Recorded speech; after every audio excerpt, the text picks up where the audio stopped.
So I want to talk about the idea of sacred space.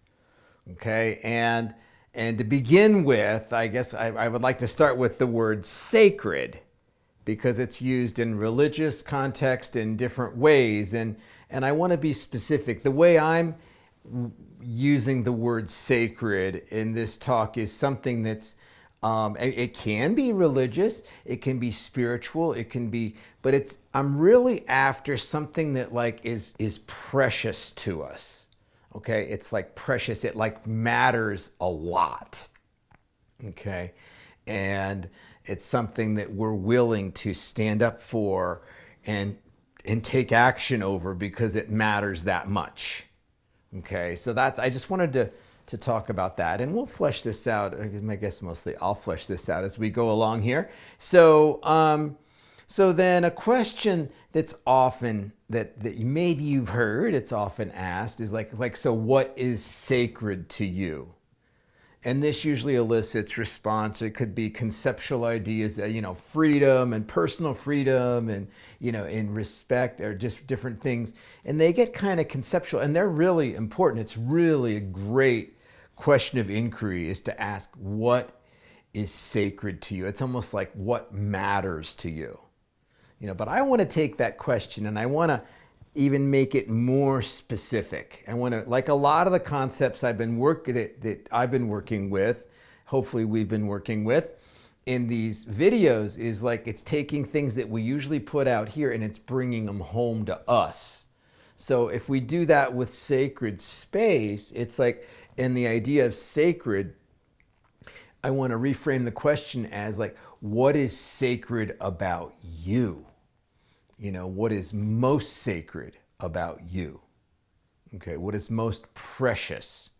Okay, what is the most important thing about you? The essential quality of you, in a way. That's it's a challenging question, perhaps, but it might be, something that like things that matter to you.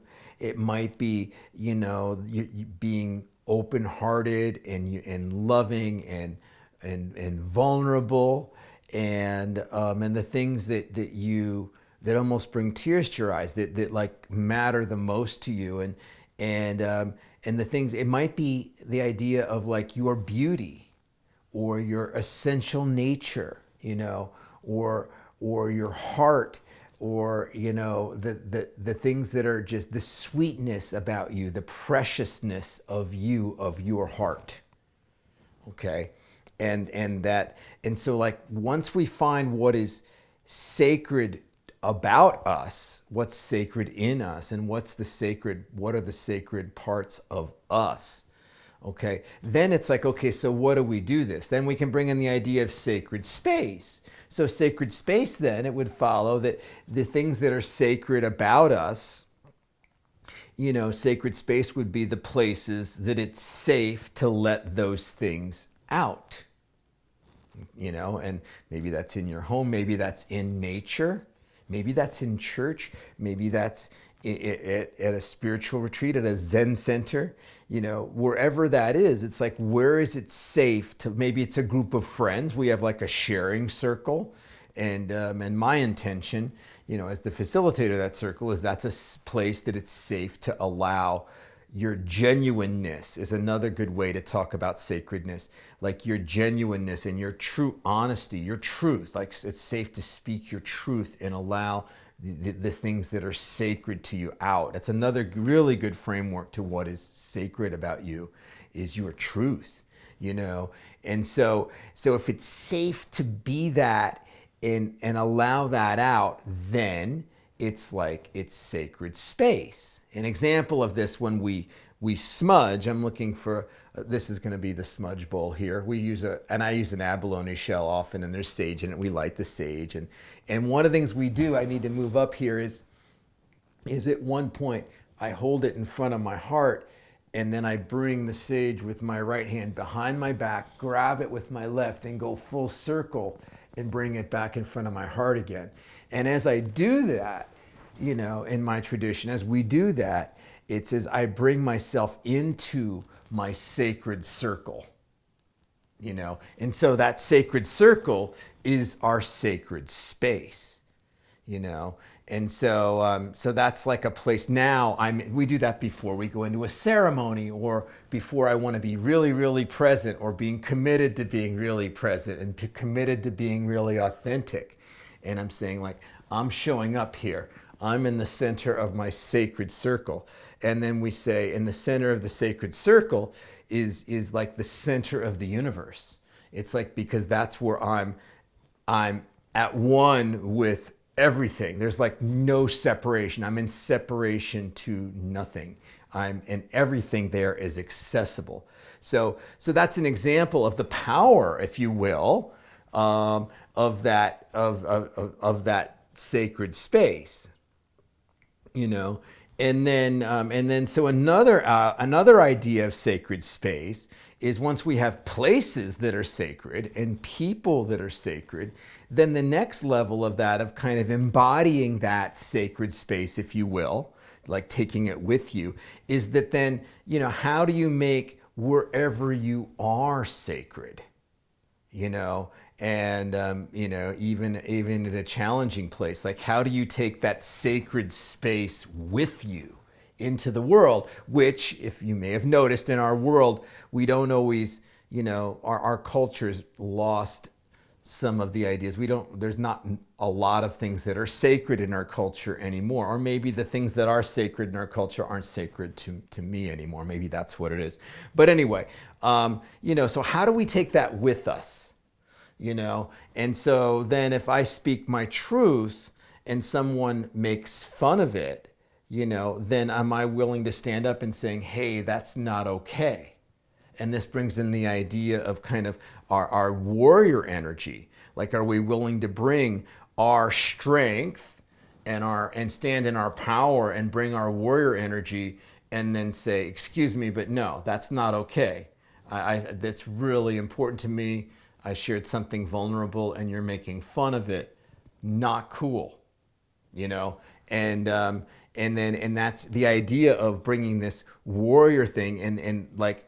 My favorite way to talk about warrior energy is also from the tradition, my tradition, and that's that the warriors were the defenders of the undefendables.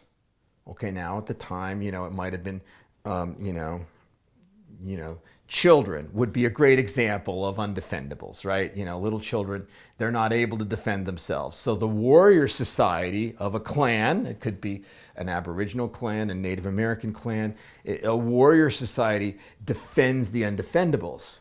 So now, once again, if we bring that home and into us more, like, what are the undefendables in us? It might be being really vulnerable and being really open and speaking the things that are just being really genuine, being really pure, speaking our truth, you know, even if it's different than everybody else around me at that moment, you know, is like, maybe that's something that's vulnerable, okay, and a little undefendable, because it's like, if someone were to, you know, get a shot in, it would hurt a lot, right? That's what I mean by undefendable, vulnerable in that sense. And so then, am I willing to bring my warrior with me, and so then when I am vulnerable, then someone does say that threat. What happens often is being that pure and that honest and that genuine, it threatens people. And so they often unconsciously, they'll kind of take shots at it, and then so am I willing to have my warrior energy there? You could say our bear energy, you know, if you want to use another kind of that bear, don't mess with me. Am I willing to bring that energy up and saying, no, not cool, dude, not cool. You cannot mess with my vulnerability. That's not okay, you know? And then we're kind of bringing that with it, and we're protecting it, and we're holding space for ourselves. You know, a lot of times holding space is holding space for other people. Well, that's great, but are we willing to hold space for ourselves, for what is sacred to us, to our beauty, to our preciousness, to our heart? You know, and then what happens as we're able to do that, as we're willing to stand up for ourselves, if you will, then, it's easier to have our heart be open, because our heart, it almost like we're now trustworthy.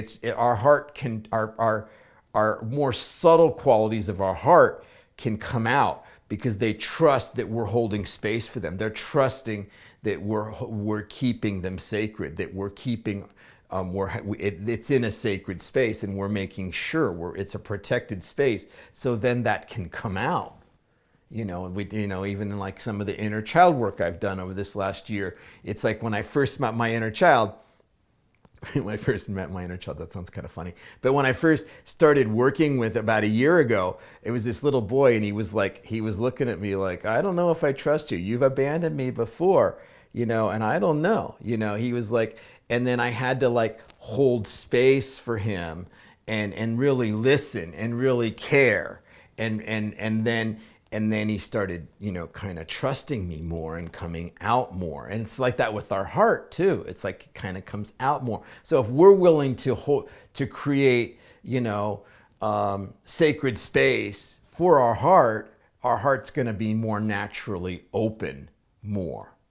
And it's so important because in these videos I talk you should walk with your heart open. And that's true.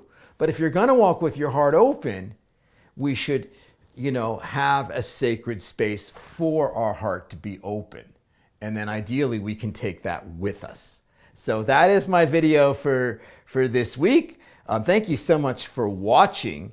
And I hope you have an awesome week. You're enjoying your summer.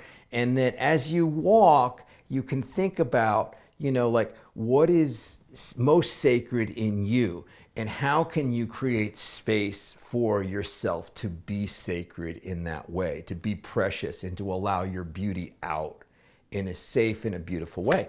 So I will see you in a week.